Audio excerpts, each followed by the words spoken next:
بسم الله الرحمن الرحيم به نستعين وهو خير المعين وصلى الله على رسوله الكريم وعلى آله الطيبين الطاهرين اللهم صل على محمد وآل محمد.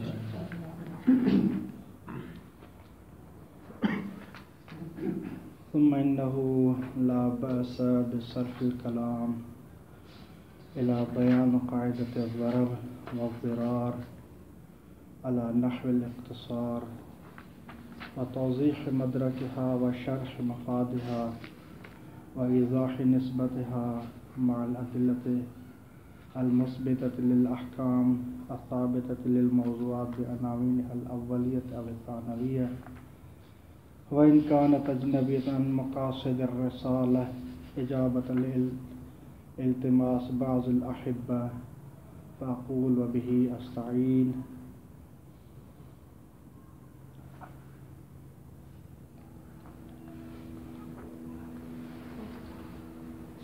یہ آج بحث ہے قاعدہ ضرب کی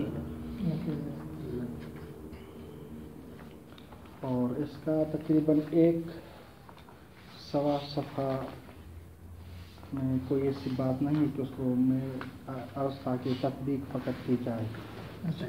اس کا فقط یہ ہے خارجن اگر دیکھیں تو قاعدہ نفی ضرب کا جو منبع ہے وہ یہ روایات ہیں کہ ایک شخص کا ایک درخت تھا، نخلا تھا کھجور کا، وہ ایک حائط اور باغ میں تھا اور باغ کے اس دروازے پہ اس کا گھر تھا ایک شخص کا، لیکن جس کا یہ تنا تھا اور درخت تھا وہ اسے جب بھی اپنے درخت کے پاس جاتا تو اس کے گھر سے ہی گزرتا تھا. تو اس شخص نے اسے کہا کہ ٹھیک ہے یہ آپ کا ہی تنا ہے، آپ کا ہی نخلا ہے، لیکن جب بھی آپ آیا کریں تو یا اللہ کیا کریں، اجازت تھوڑی سی لے لیں تاکہ ہم مختلف حالات میں ہوتے ہیں گھر کے حوالے سے تو ہم خیال کریں. تو اس نے کہا نہیں میرا تنا ہے، میرا درخت ہے، مجھے اجازت لینے کی کوئی ضرورت نہیں ہے. تو اس طرح یہ انصاری جو ہے رسالت میں آپ کے ہاں آتے ہیں اور پھر وہ پوری داستان سناتے ہیں، پھر رسالت میں اس کو لے آتے ہیں، اس کو خبر دیتے ہیں آئیے، پھر اس سے کہتے ہیں کہ آپ یا اللہ کیا کریں، اذن لیا کریں. اس نے کہا کہ نہیں میرا ہے. پھر کہا کہ ٹھیک ہے بھلا آپ اس کو بے کر لیں، اتنی رقم وہ بہت زیادہ رقم لگائی گئی. اس نے کہا نہیں میرا درخت نہ بیچوں گا نہ تو میں ایسے ہی آیا کروں گا. تو بعد رسالت میں نے کہا کہ بھلا ٹھیک ہے جنت میں آپ کو ایک درخت دیتے ہیں، اس کے بدلے میں فلاں اتنے دیتے ہیں. کہا کہ نہیں چاہیے جنت کی. تو پھر انصاری سے کہا کہ آپ اس کو اکھاڑ کے اس کے منہ پر مار دیں، یہ یعنی نہیں ہے اس بات میں آنے والا. تو اسی سے وہ آخر میں رسالت میں آپ نے کہا کہ لا ضرر ولا ضرار. تو ہماری بحث فقط اسی کلمے میں ہے لا ضرر ولا ضرار سے. ابھی روایت پڑھ لیتے بعد میں کلمات کی شرح کرتے ہیں. ثم انه لا باس بصرف الكلام الى بیان قاعدۃ الضرر والضرار. اس کے بعد جب ہم نے کیا ہے خاتمہ بیان کر لیا کہ اس میں ہم نے شرائط جریان اصول عملیہ بیان کی، اس کے بعد کوئی حرج نہیں ہے کہ ہم کلام کو پھیر لیں الی بیان قاعدۃ الضرر والضرار، قاعدہ ضرر و ضرار کے بیان میں علی نحو الاختصار، یعنی لمبی بحث نہیں کریں گے، ایک مختصر بحث کریں گے. و توضیح مدرکہا، اور اس کے مدرک کی توضیح بیان کریں گے. و شرح مفادہا، اس قاعدہ ضرر کا جو مفاد ہے اس کی شرح بیان کریں گے. و ایضاح نسبتہا، اور یہ وضاحت کریں گے کہ اس قاعدہ کی جو نسبت ہے مع الادلۃ المثبتۃ للاحکام، ان ادلہ کے ساتھ جو کہ مثلا امارات ہیں، المثبتۃ للاحکام جو کہ احکام کو ثابت کنندہ ہیں. کون سے احکام؟ الثابتۃ للموضوعات جو احکام موضوعات کے لیے ثابت ہیں، بعناوینھا الاولیۃ او الثانویۃ، عناوین اولیہ کے طور پر یا عناوین ثانویہ کے طور پر. تو اس قاعدہ کی نسبت ان ادلہ کے ساتھ کیا بنتی ہے، اس کو بھی ہم وضاحت کریں گے.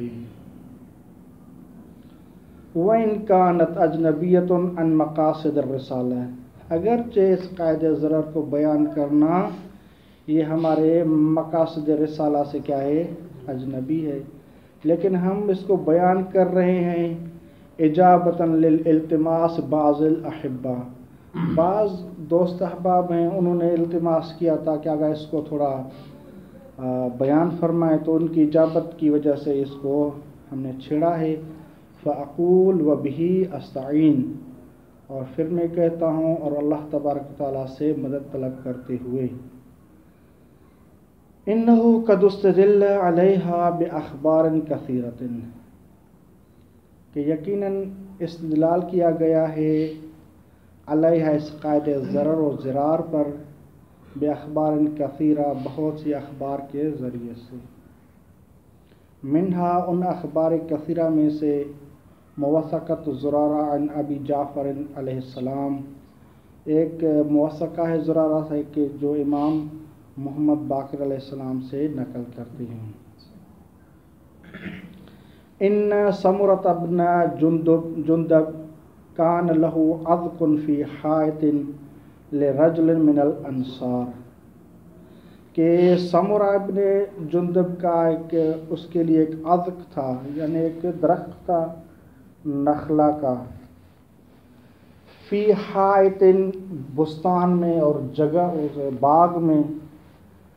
وہ کس کا تھا؟ لرجل من الانصار. یہ ہوتا ہے بس اوقات آپ بھی دیکھیں کہ کوئی شخص کوئی چیز بیچتا ہے، مثلا کوئی بستان وغیرہ، تو بس اوقات وہ کہتا ہے کہ بھئی میں نے ہر چیز بیچ دی ہے، فقط یہ ایک دو درخت میرے اس میں رہیں گی. بس اوقات یہ ہوتا ہے. وَكَانَ مَنزِلُ الْأَنصَارِ بِبَابِ الْبُسْتَان، اور اس انصاری کی جو منزل اور گھر ہے وہ بباب البستان تھی.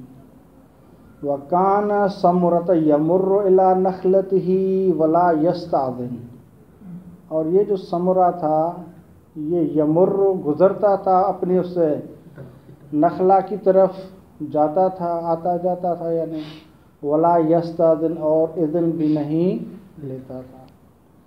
فکلمہ الانصاری ان یستاذن اذا جاء، تو انصاری نے اس سے کلام کیا اور بات کی، ان یستاذن کہ آپ اجازت طلب کیا کریں جب بھی آپ آیا کریں. فابا سمرہ، تو سمرہ نے کیا کیا؟ انکار کیا. فجاء الانصاری الی النبی صلی اللہ علیہ وآلہ وسلم فشکا الیہ، تو انصاری آیا رسالت مآب کے ہاں اور آپ صلی اللہ علیہ وآلہ وسلم کے ہاں شکایت کی. فاخبرہ بالخبر، اور پوری کیا رودات اسے سنائی کہ یہ ایسا کرتا ہے ایسا کرتا ہے. فارسل رسول اللہ صلی اللہ علیہ وآلہ وسلم اخبرہ بقول الانصاری وما شکا، تو رسالت میں آپ نے کوئی شخص اس کی طرف بھیجا اور اسے خبر دی جو کچھ انصاری نے کہا تھا، وما شکا جو شکایت اس نے بیان کی ہے وہ سب اسے بتایا اور اسے آنے کے لیے کہا. فقال اذا اردت الدخول فاستاذن، تو رسالت میں آپ نے اسے کہا کہ جب بھی آپ داخل ہونا چاہیں تو اجازت لیا کریں. فابا، تو اس نے انکار کیا. فلما ابا فساومہ حتی بلغ من الثمن ما شاء اللہ، ٹھیک، تو جب اس نے انکار کیا تو اس کے ساتھ مساومہ کیا گیا، یعنی گفت و شنید کی گئی بیع سے پہلے جو ہوتی ہے، مثلا آپ اتنے میں لے لیں، اتنے میں، یا فلاں کتنے میں لینا چاہتے ہیں، یہ مساومہ یعنی بیع سے پہلے کی جو باتیں ہوتی ہیں. ساتھ میں آپ نے ان کے ساتھ کیا ہے. جی جی. حتی بلغ من الثمن ماشاء اللہ، اتنے اس میں رقم بڑھائی گئی کہ اتنے میں لے لو، اتنے میں لے لو، اتنے میں لے لو مثلا. فابا ان یبیعہ، تو اس نے کیا ہے بیع کرنے سے کیا کیا ہے، انکار کیا، مجھے نہیں بیچنا وہ درخت، میرا ہی رہے گا. فقال لک بہا عذق فی الجنہ، تو رسالت مآب نے فرمایا کہ ٹھیک ہے آپ بیع نہ کر لیں لیکن آخرت کے مقابلے میں بیع کر لیں بھلا.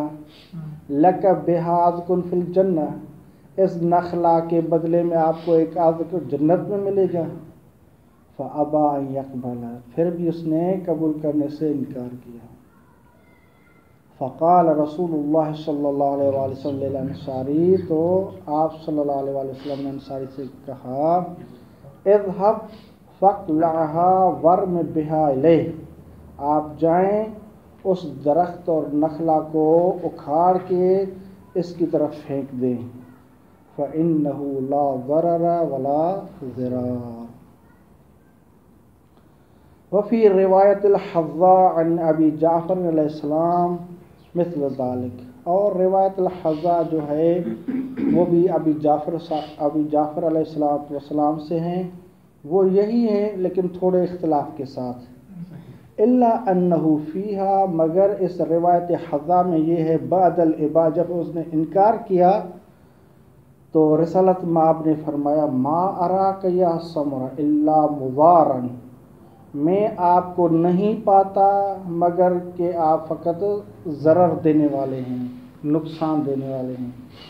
اذهب یا فلاں، یعنی انصاری کو کہا کہ آپ جائیں فقلعها ورم بها وجهہ، آپ جائیں اور اس کو اکھاڑ کے اس کے منہ پہ مار دیں.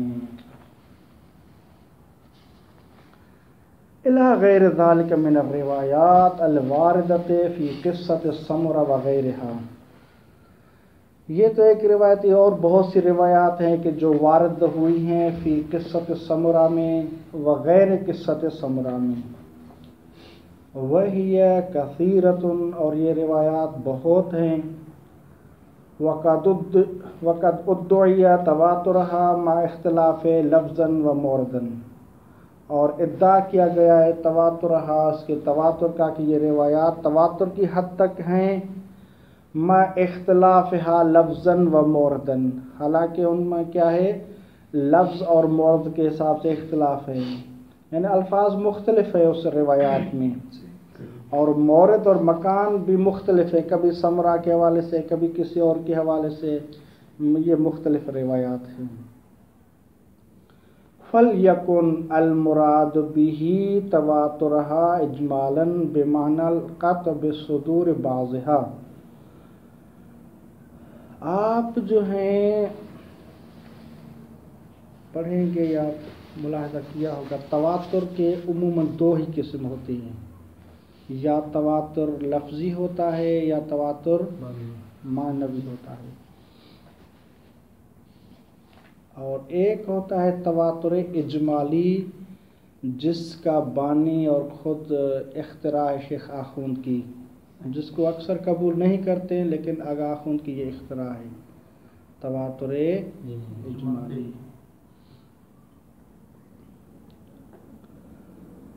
تو انشاءاللہ اس کی کبھی ہوئی تو بات کریں گے.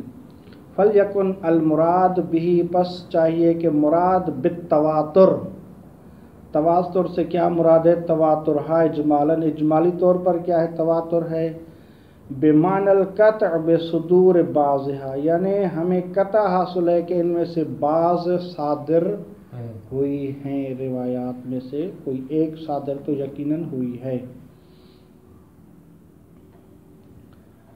والانصاف انه ليس في دعوى التواتر كذلك جزاف یا جزاف، انصاف یہ ہے کہ اگر کوئی دعویٰ تواتر کرتا ہے اجمالی طور پر، یہ جزافی دعویٰ نہیں ہے، یعنی ایسے نہیں ہے کہ وہ بدون علم اور ایسے بیان کر رہا ہے تکے بازی کے طور پر، نہیں، یہ جزاف نہیں ہے اس دعویٰ میں.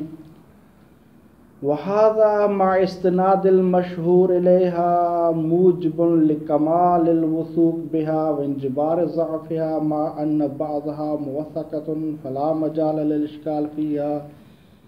من جہت سندہا، اور اس کے علاوہ ما استناد المشہور علیہ، اور مشہور علماء اور فقہا کو دیکھیں تو انہوں نے فتاویٰ میں اپنی دلیل میں یہی بیان کیا اس روایت کو، مثلا اس قاعدے کو لا ضرر ولا ضرار کو، تو مشہور نے کیا ہے اسے سے روایت کی طرف استناد کی ہے۔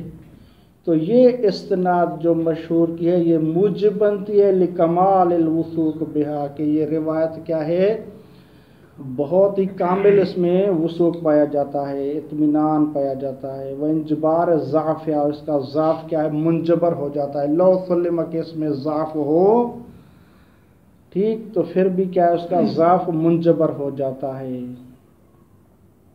تمام روایت یا فقط روایت حضا کی طرف اشارہ ہے الیہا ضمیر؟ یہ اگرچہ موثقہ کی طرف ہے لیکن ہم کہہ سکتے ہیں کہ لا ضرر ولا ضرار وہ ہم کہہ سکتے ہیں، اگرچہ بعض نے کہا کہ یعنی وہ موثقہ جو ہے ٹھیک، تو پھر بھی کیا ہے کہتے ہیں کہ چونکہ علماء و فقہا نے اس پر عمل کیا ہے ٹھیک، اور موثقہ آپ جانتے ہیں کہ مثلا ایک شخص ہوتا ہے کہ جو فرض کرتے ہیں کہ پہلے امامی مذہب کا تھا، اب اس نے کسی امام کا انکار کر دیا ہے، فتحی المذہب ہے یا اسماعیلی ہے مثلا، تو بعد والے ائمہ کا انہوں نے انکار کیا ہے، تو ویسے تو بذات ہی خود وہ شخص کیا ہے وہ بالکل صادق اور موثق ہوتا ہے، لیکن آیا فساد المذہب کی وجہ سے اس کی روایت کو لیں یا نہ لیں، یا وہ جو سکیت اس میں پائی جاتی ہے اس کی وجہ سے لے لیں، تو کیونکہ ہم دیکھتے ہیں کہ وہ ثقہ شخص ہے، اگرچہ اس کا فاسد مذہب ہے پھر بھی وہ موثقہ روایت بن جاتی ہے اور قبول کرتے ہیں۔ تو آغا خون بھی کہتے ہیں کہ اگرچہ ہم پھر بھی دیکھ لیں تو علماء کا جو استناد ہے وہ اس کو جبر کرتا ہے، اگر ضعیف روایت بھی ہو موثق نہ بھی ہو ضعیف ہو پھر بھی عمل کرے اگر فقہا تو اس کا جبران ہو جاتا ہے۔ وہ بساقات آپ یہ پڑھیں گے اور درایا میں بساقات اعراض کیا ہے وہ ضعف کا سبب بنتا ہے کہ فقہا مشہور فقہا جو ہے شہرت جسے کہتے ہیں کہ وہ اگر کسی روایت صحیحہ کو چھوڑ دیں تو یہ اعراض الفقہا موجب بنتا ہے کہ وہ ضعیف ہو، اگرچہ سند کے اعتبار سے صحیح ہو لیکن اعراض الفقہا اسے ضعف کا باعث بنا دیتا ہے۔ یا اسی طرح اگر ضعیف ہو عمل کیا ہے علماء اور فقہا نے شہرت حاصل ہے تو پھر وہ ضعیف ہی ہو لیکن وہ صحیح بن جاتی ہے، یعنی وہ قابل اعتماد اور وثوق بن جاتی ہے۔ وانجبار ضعفها مع ان بعضها، اور اس کے علاوہ بعض جو روایات ہیں وہ موثق ہیں، فلا مجال للاشکال فیہا، پس کوئی مجال نہیں ہے کہ اس روایت میں اشکال کیا جائے، من جہت سندہا، سند کے اعتبار سے، کما لا یخفا۔ اب بحث ہے دو کلمے ہم آئے ہوئے ہیں لا ضرر ولا ضرار، تو یہاں تین کلمے ہیں، ایک ہے لا، ایک ہے ضرر، ایک ہے ضرار۔ آگاہ خون فقط پہلے جو مقدم کرتے ہیں وہ ضرر کو کرتے ہیں، بعد میں ضرار کو، اس کے بعد لا نفی جنس کو۔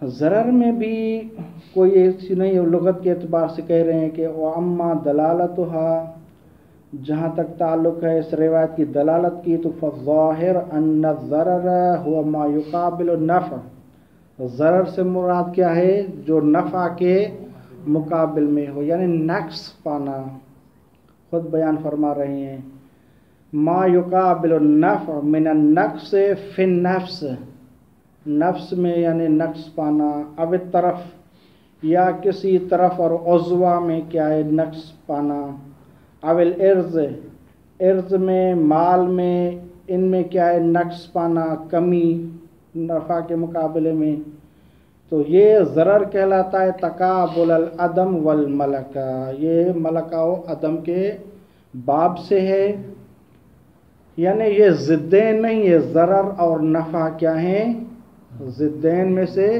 نہیں ہے، کیونکہ ضدین کیا ہے امران وجودیان یتعاقبان علی مورد واحد، ٹھیک، تو وہ امر وجودی ہوتی ہیں، لیکن یہاں جو ہے وہ امر وجودی نہیں ہے، نفع و عدم النفع۔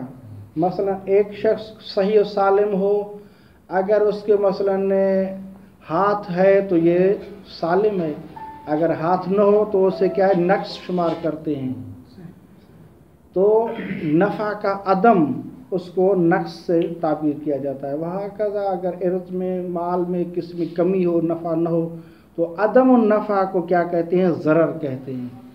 تو عدمی چیز آ گئی تو اب اسے ملکہ و عدم ملکہ میں سے شمار کرتے ہیں۔ کما ان الاظہر ان یکون الضرار بمعنی الضرر، اب لفظ ضرار میں کیا ہے کہ کیا معنی ہے؟ لا ضرر ولا ضرار۔ تو یہاں آخر نے تین کیا ہیں احتمالات بیان کیے ہیں اور ایک کو تقویت دی ہے۔ ایک معنی ہے ضرار بمعنی وہی ضرر، نفس ضرر جو گزر چکا ہے وہی معنی ضرر مراد لی جائے، ایک یہ احتمال ہے اور اسی کو آخر تقویت دے رہے ہیں۔ اور دوسرا ہے یہ فعل الاثنین، جس طرح کہ باب مفعلہ کی خاصیت ہوتی ہے کہ باب مفعلہ میں کیا ہوتا ہے؟ درمیان دو کس باشد، دو شخصوں کے درمیان ہو، تو یہ آیا ضرار سے مراد یہ ہے۔ یا ایک معنی یہ لی جاتی ہے کہ اگر کوئی آپ کو ضرر دے تو مقابلے میں جزا کے طور پر اگر کوئی اس کو ضرر دے تو اس جزا کے طور پر ضرر دینے کو ضرار سے تعبیر کیا جاتا ہے۔ تو آگاہ خون کہتے ہیں کہ یہ جو جزا کے طور پر اسے ضرر دیا جاتا ہے یہ بھی کیا مراد یہاں نہیں ہے۔ تو یعنی یہاں جو روایت میں لا ضرر ولا ضرار، تو یہاں ایسا نہیں ہے کہ دو اشخاص کے درمیان ضرر واقع ہوا ہے، وہ اسے ضرر دینا چاہ رہا ہے اور یہ اسے ضرر دینا چاہ رہا ہے، ایسی بات نہیں ہے۔ روایت میں ایک طرف کیا ہے وہ ضرر آ رہا ہے۔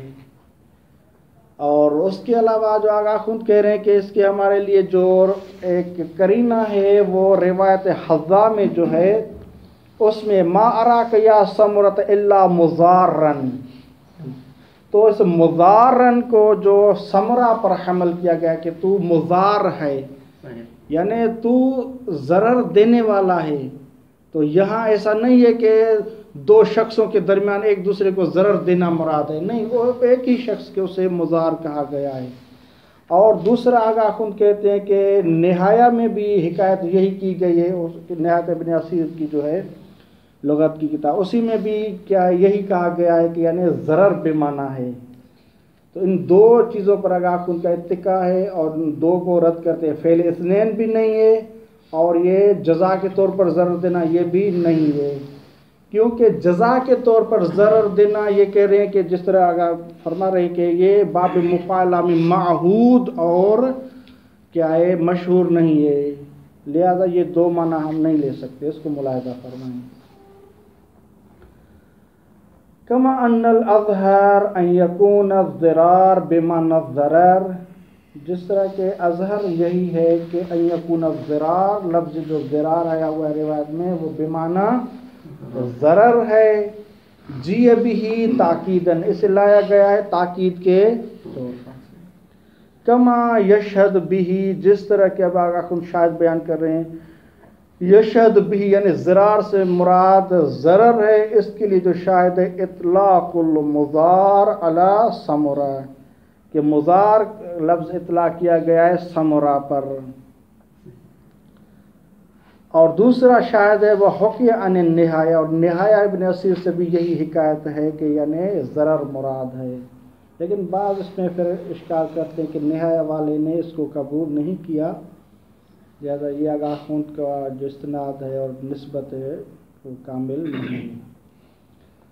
تو ضرار سے مراد ضرر ہے، لا فعل اثنین، اثنین کے درمیان جو فعل ہوتا ہے، دو شخصوں کے درمیان جو فعل ہوتا ہے وہ یہاں مراد نہیں ہے، اگرچہ ہم تسلیم کرتے ہیں کہ وَإِن كَانَ هُوَ الْأَصْلُ فِي بَابِ الْمُفَاعَلَةِ، باب مفاعلہ میں اگرچہ اصل یہی ہوتا ہے کہ وہ درمیان دو دو شخصوں کے درمیان فعل ہو، جسی طرح سے مقاتلہ ہوتا ہے، وہ اسے قتل کرنا چاہتا ہے، وہ اسے قتل کرنا چاہتا ہے، لہذا لا فعل اثنین وہ مراد نہیں ہے، ولا جزاء علی الضرر، اور یہ تیسرا احتمال ہے یہ بھی مراد نہیں ہے کہ ضرر کے مقابلے میں اگر کوئی جزا کے طور پر ضرر دینا چاہے، یہ بھی مراد نہیں ہے۔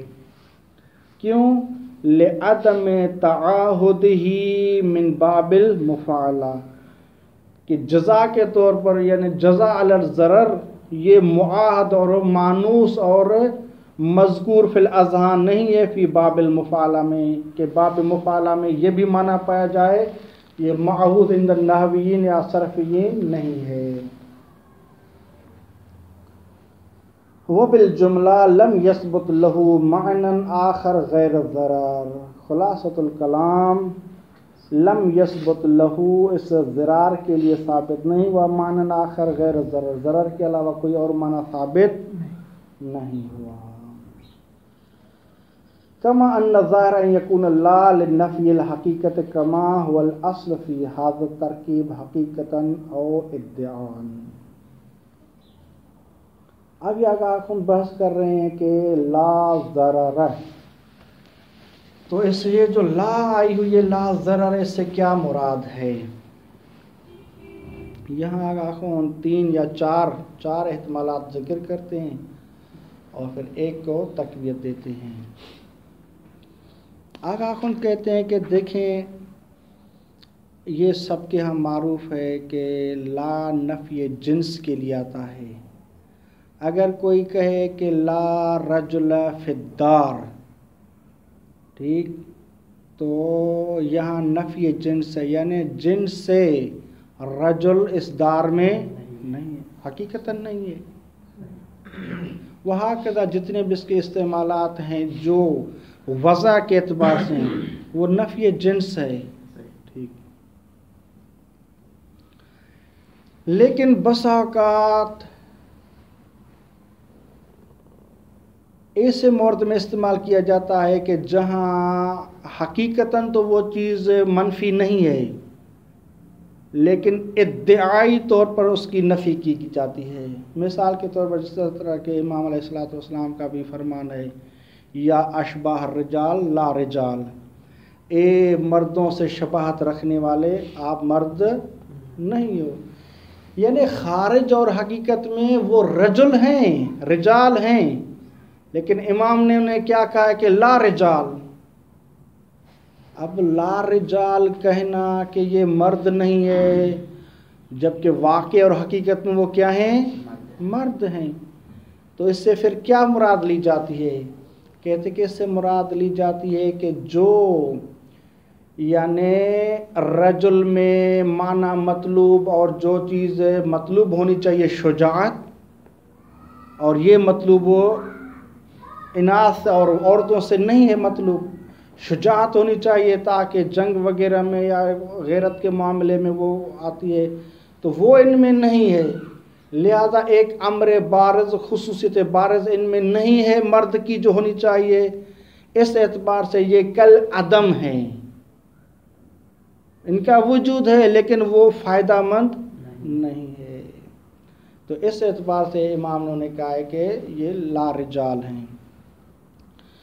تو ایک تو یہ معنی ہم لا ضرر ولا ضرار سے یہ معنی لیں کہ یہاں کیونکہ نفی جنس آیا ہوا ہے اور کہا گیا ہے کہ اصلاً حقیقت ضرر نہیں ہے، تو یہ تو ہم مراد نہیں لے سکتے کہ حقیقتاً خارجاً واقعاً ضرر نہ ہو شریعت مقدس اسلام میں، تو پھر کیا مراد ہے؟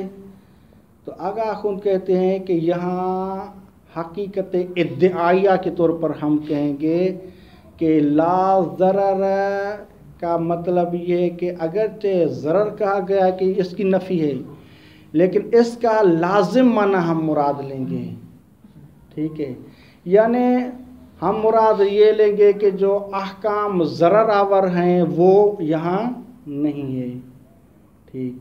مثلا اگر ہم کہیں کہ مثال کے طور پر دو شخص کے درمیان معاملہ ہوا ہے غبن کا مثلا، تو غبن ایک ضرر آور چیز ہے.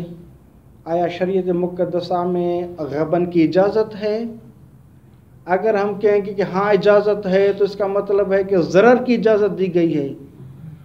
تو شریعت نے جب کہا کہ ہاں غبن یہ نہیں ہے، اس کو آپ مثلا کہ باطل بیع ہے فلاں ہے، تو اس کا مطلب یہ کہ اس کی اجازت نہیں دی ہے، اس ضرر کی نفی کی گئی ہے.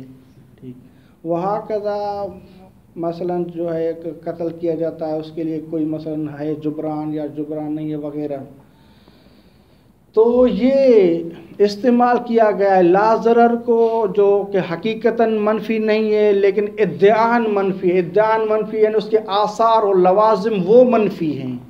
یہ آغا خوند کی مراد ہے. ایک یہ معنی ہے. اسے کہتے ہیں کنایا. اور کنایا یہی ہوتا ہے کہ آپ ایک چیز لے لو، استعمال کر لو، اور اس کے لازم معنی آپ مراد لے لیں.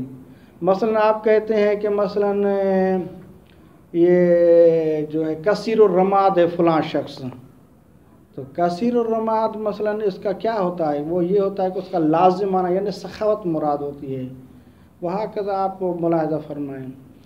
تو کنایا میں یہی ہوتا ہے کہ آپ ایک لفظ استعمال کریں لیکن مقصود اور مطلوب اس کا لازم معنی ہوتا ہے. وہاں کذا آخوند یہی کہتے ہیں. جبکہ شیخ انصاری کہتے ہیں کہ وہ یوں نہیں ہے. آگاہ شیخ انصاری کہتے ہیں کہ ہم یہاں مجاز مراد لیں گے، مجاز در کلمہ. مجاز فی الکلمہ یہ ہوتا ہے کہ اس کلمہ وہ ایک دوسری معنی پر دلالت کرتا ہے. مثلا لا ضرر ولا ضرار، آگاہ شیخ انصاری کہتے ہیں کہ یعنی لا حکم ضررین، کوئی حکم ضرری نہیں ہے. اب یہ حکم پر کس نے دلالت کی ہے؟ اس لا ضرر خود ضرر نے دلالت کی ہے. منتہا یہ مجاز ضرر کا اطلاق اور استعمال حکم میں کیا جاتا ہے؟ نہیں، مجازن استعمال کیا جا سکتا ہے.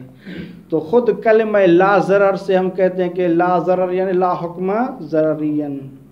یہ شیخ انصاری کا ہے. اور مناسبت جو ہے وہ کیا ہے؟ حکم اگر مثلا ضرر پایا جاتا ہو اور حکم ضرری پایا جاتا ہو تو یہ حکم کیا اس ضرر کے اسباب میں سے ایک سبب بنے گا. اگر شارع مقدس اجازت دیتا ٹھیک ہے، بے غبنی درست ہے، زمان نہیں، اگر مثلا کہ زمان کا مورد آ جائے تو شریعت مقدسہ میں کوئی زمان وغیرہ نہ ہو، تو ایسے احکام اگر ضرر آور ہوں تو یہ احکام سبب بنتے ہیں ضرر کا. اور علاقہ پایا جاتا ہے سبب و مسبب کے درمیان. مجازات میں آپ جو 22-25 علاقات ہیں ان میں سے ایک یہ سبب و مسبب. مسبب ایک لفظ جو کہ مسبب کے لیے ہے وہ سبب میں استعمال کر سکتے ہیں مجاز کے طور پر، وہاں کذا سبب کا مسبب میں.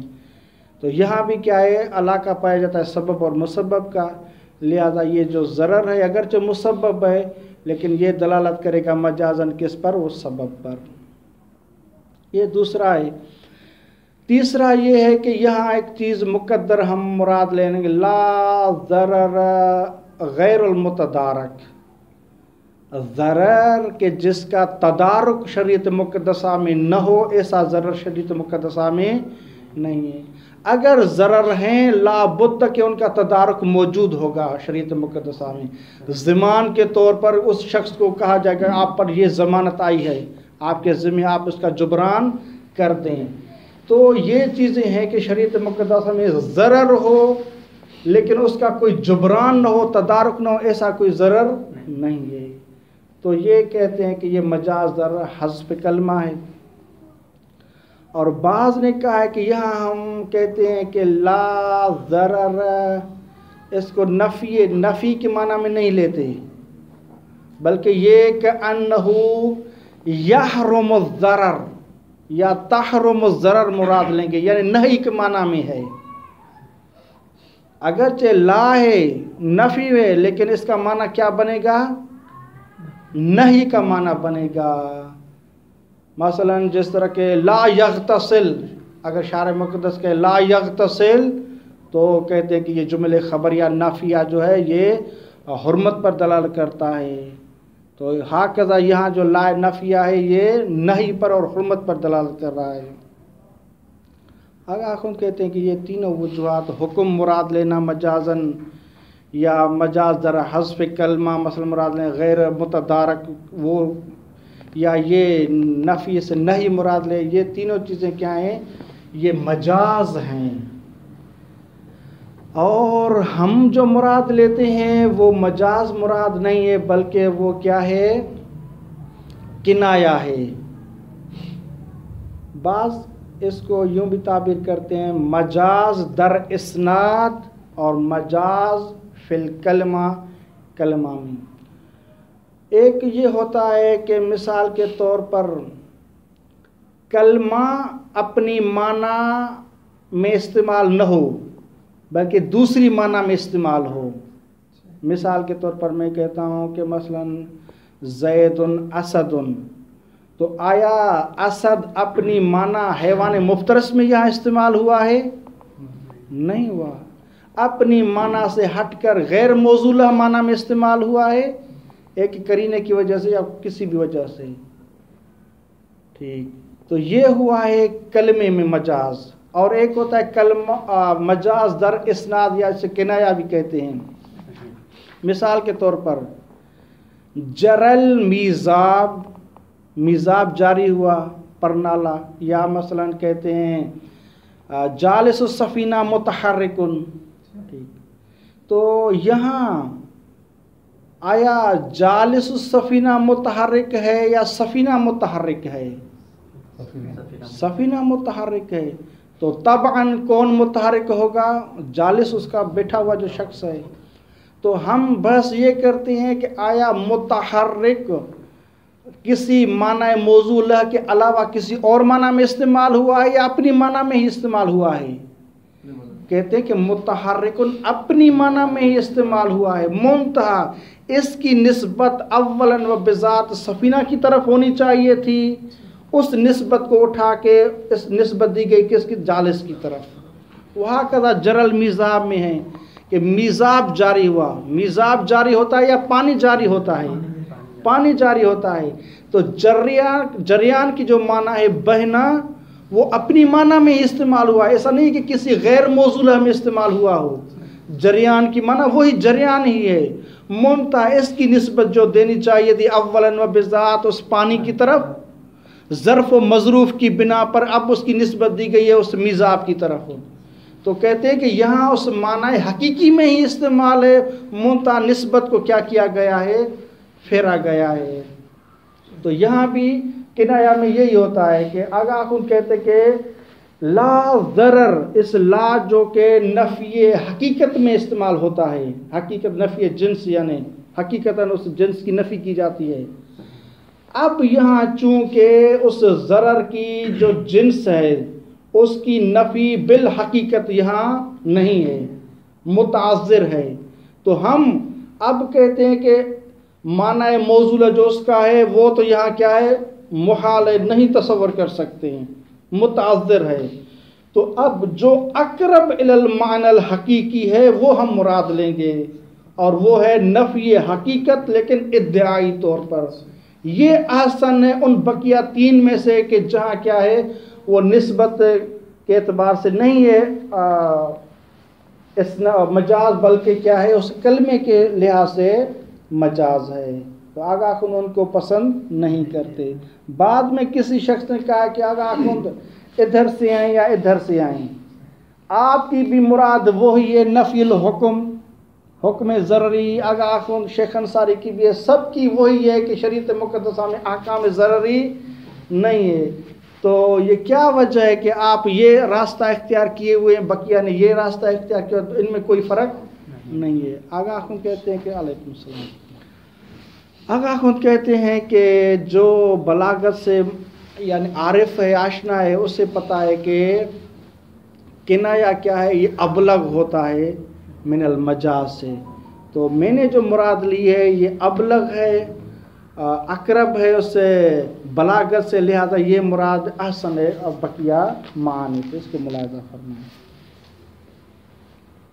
کما ان ظاہر، جس طرح کہ ظاہر یہ ہے کہ ان یکون اللہ لنفی الحقیقت، یہ لا کس کے لیے ہوتی ہے؟ لنفی الحقیقت، ٹھیک۔ کما هو الاصل، جس طرح کہ یہ نفی کیا ہے؟ هو الاصل، یہ وضع کے اعتبار سے یہی اس کا اصل ہے، فی ھذا ترکیب، اس ترکیب میں، یعنی لا ضرر ولا ضرار و اشباہیا میں جو ہے وہ نفی حقیقت کے لیے ہے، یعنی نفی جنس کے لیے ہوتا ہے، حقیقتاً او ادعان۔ اور ادعان جب کہا کہ یعنی اگر حقیقت کہیں متعذر ہو جائے تو پھر وہاں نفی حقیقت ادعان ہوتا ہے، لیکن وہاں جب ادعائی ہوتا ہے کنایتاً عن نفی الآثار، یعنی اس جنس کی حقیقت میں نفی تو نہیں ہوئی، لیکن اس جنس کا چونکہ وجود ہے لیکن اس کے آثار کو نفی کیے جاتے ہیں۔ مثلا وہ رجال خارج میں رجال ہیں، لیکن لا رجال کیوں کہا گیا انہیں؟ کیونکہ وہ آثار جو ہیں مرد کے وہ نہیں ہیں، لہذا اب چونکہ حقیقت کا نفی کرنا درست نہیں ہے تو لا بد اس کے آثار کی نفی کرنا کے لحاظ سے کنایا ہوگا، کنایۃ عن نفی الآثار۔ کما هو الظاہر، جس طرح کہ یہی ظاہر ہے، یعنی نفی حقیقت ادعائی طور پر، کنایہ کے طور پر ہوا یہی ظاہر ہے، من مثل اس قسم کے جو جملات ہیں، لا صلاۃ لجار المسجد الا فی المسجد، تو یہاں بھی کیا ہے؟ لا صلاۃ لجار المسجد، آیا وہ حقیقت اور خارج میں مثلا کیا ہے؟ وہ صلاۃ کی نفی کی گئی ہے کہ حقیقت ہی نہیں ہے، باطل ہے؟ ایسا نہیں ہے، بلکہ اس کے جو آثار و مطلوب ہیں، کمال وغیرہ، وہ نہیں ہے۔ وَيَا شباہ الرجال ولا رجال، اے مردوں سے شباہت رکھنے والے، ولا رجال، حقیقت میں رجال نہیں ہے، یعنی حقیقت میں رجال نہیں، ایسا نہیں کہ وہ بالکل یعنی وہ بن گئے ہیں جن سے سالے سے، بلکہ وہ آثار نہیں ہیں۔ فَإِنَّ قَضِيَّةَ الْبَلَاغَةِ فِي الْكَلَامِ هُوَ إِرَادَةُ نَفْيِ الْحَقِيقَةِ، نہ کہ حقیقتاً بلکہ ادعان۔ بلاغت کا تقاضا کلام میں یہ ہے کہ یہاں کیا ارادہ کیا جائے؟ ہوا ارادۃ نفی الحقیقت، منتہا، نہ کہ حقیقتاً ادعان، نہ کہ لا نفی الحکم، جس طرح کہ شیخ انصاری نے کہا ہے کہ یہاں حکم کی نفی کی گئی ہے، منتہا لفظ ضرر اس کے لیے کیا ہے؟ مجازن استعمال کیا گیا ہے۔ اب اس صفت یا صفت مراد لی جائے، یعنی اس صفت کی نفی کی گئی ہے، لا ضرر غیر متدارک، ضرر جس کا تدارک نہ کیا گیا وہ نہیں ہے، اگر آپ خود کہتے کہ یہ بھی ہم مراد یہاں نہیں لے سکتے، کما لا یخفا۔ وَنَفْيُ الْحَقِيقَةِ ادعان بلحاظ الحکم او صفت غیر نفی احدہما ابتداء مجازا وفی التقدیر او فی الکلمہ۔ یہ وہی بات ہے کہ کسی نے کہا کہ بات تو ایک ہی ہے، آپ بھی وہی نفی حکم کرنا چاہتے ہیں کنایے کے ذریعے سے، وہ بھی یہی چاہتے ہیں، پھر ان میں کیا فرق ہے؟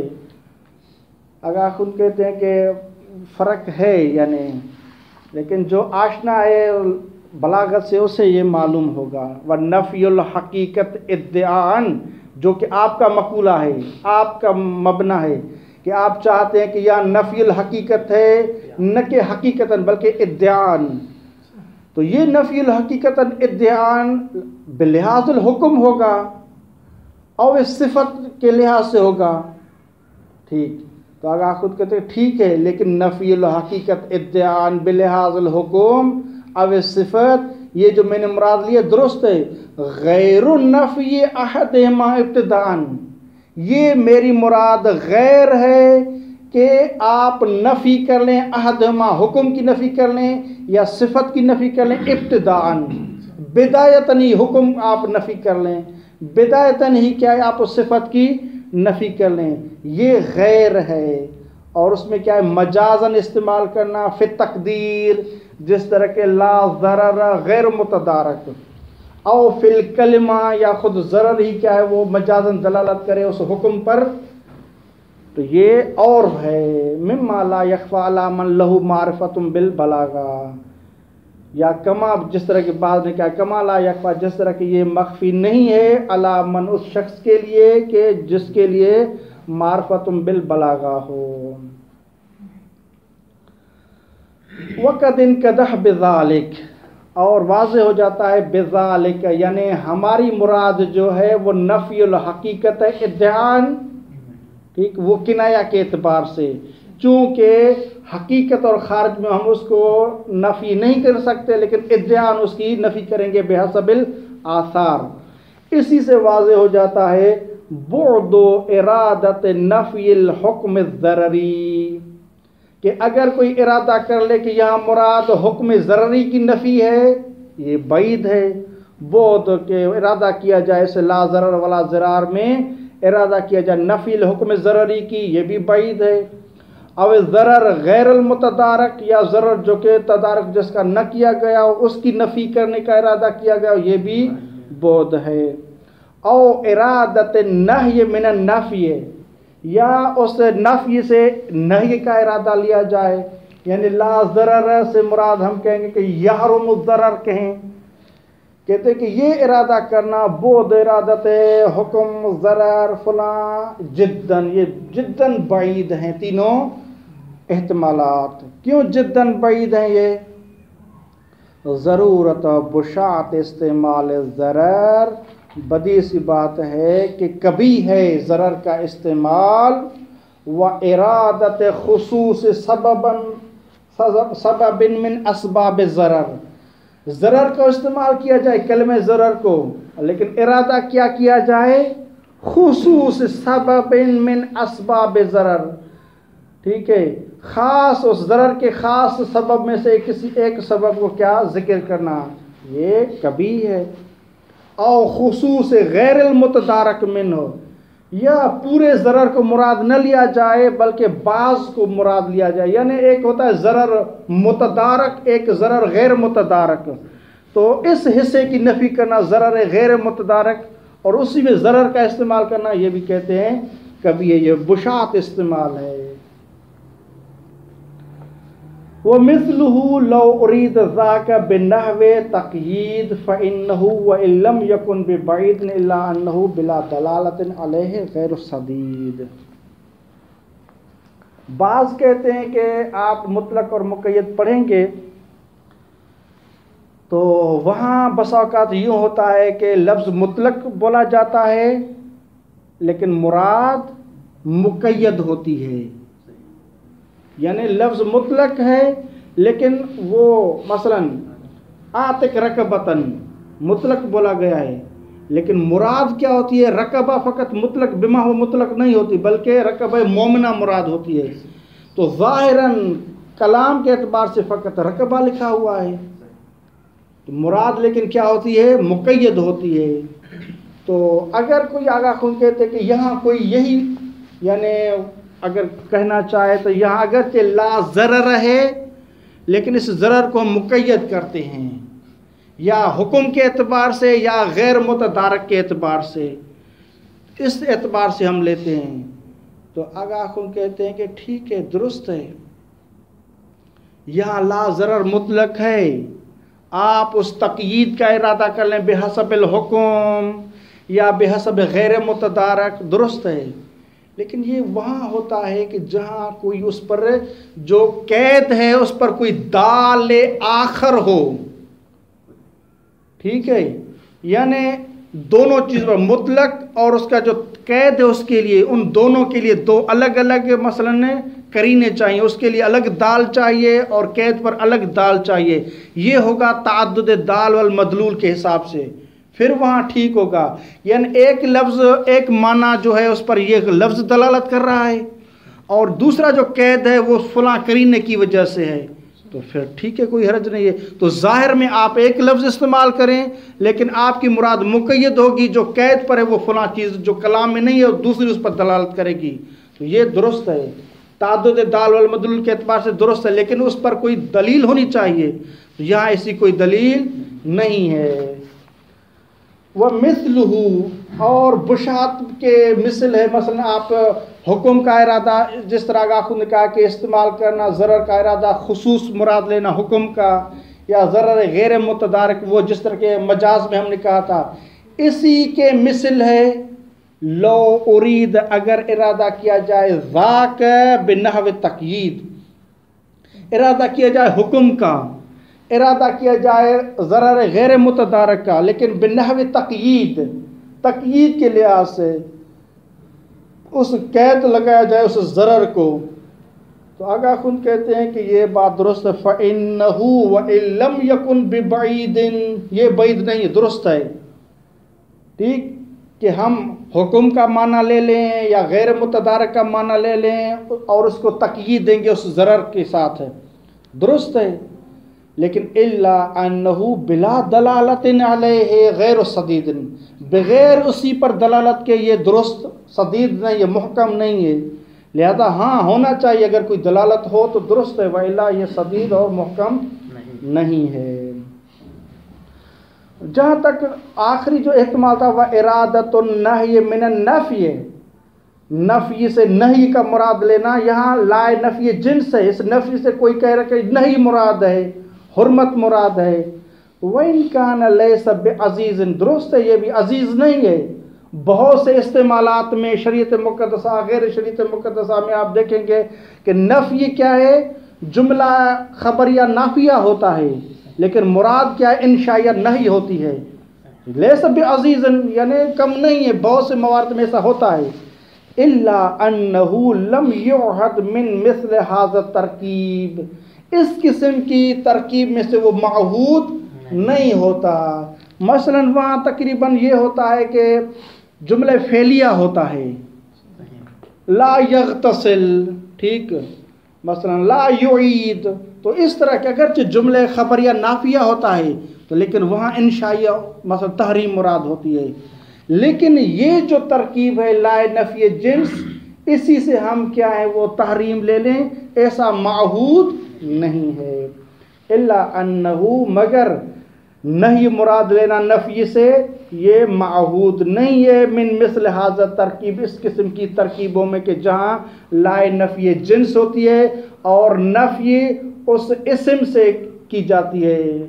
ہاں جہاں فعل میں اگر نفی ہو تو وہاں مراد لی جاتی ہے وہ معہود ہے، لیکن اس قسم کی ترکیب میں نہیں ہوتا۔ وعدم امکان ارادت نفی الحقیقت حقیقتا لا یکاد یکون قرینتا علی ارادت واحد منہا۔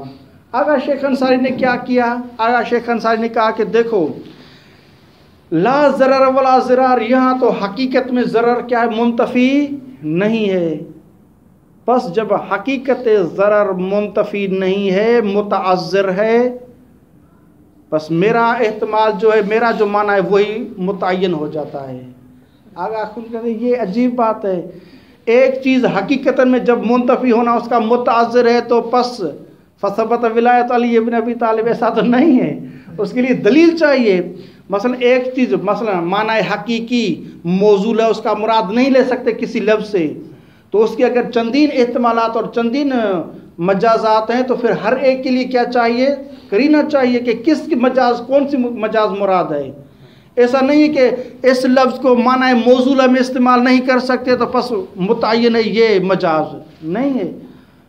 لہذا آپ یہ نہ کہیں کہ اگر حقیقت متعذر ہے تو پس آپ کا احتمال جو حکم والا ہے وہی معین ہو جائے۔ وعدم امکان ارادت نفی الحقیقت حقیقتاً، اور ممکن نہ ہونا کہ ارادہ کیا جائے نفی الحقیقت سے حقیقتاً، کیونکہ یہاں لا ضرر جو ہے وہ حقیقت میں اس کی یعنی نفی کرنا ممکن نہیں ہے، تو یہ ممکن نہ ہونا لا یکاد یکون قرینتاً، یہ قرینہ نہیں بنتا علی ارادت واحد منہا، کہ ہم ارادہ کریں ان تین یا چاروں میں سے کسی ایک کا ارادہ کر لیں، جس طرح کہ شیخ انصاری نے کہا کہ کیونکہ ابھی حقیقت متعذر ہے پس میرا احتمال متعین ہو جاتا ہے، جبکہ بعد امکان حملہ، جبکہ ممکن ہے کہ نفی کو حمل کریں علی نفیہا ادعاءً، کہ نفی حقیقت کی جائے ادعائی طور پر، بل کان هو الغالب فی موارد استعمالی، بلکہ نفی حقیقت ادعائی هو الغالب فی موارد استعمال نفی جنس، نفی جنس کے جو غالب استعمالات ہیں وہاں نفی حقیقت تو نہیں ہوتا لیکن نفی حقیقت ادعائی طور پر ہوتا ہے۔ وصلی اللہ علی رسول الکریم وعلی آلہ الطیبین الطاہرین۔ اللهم صل على محمد وعلى آله وصحبه وسلم۔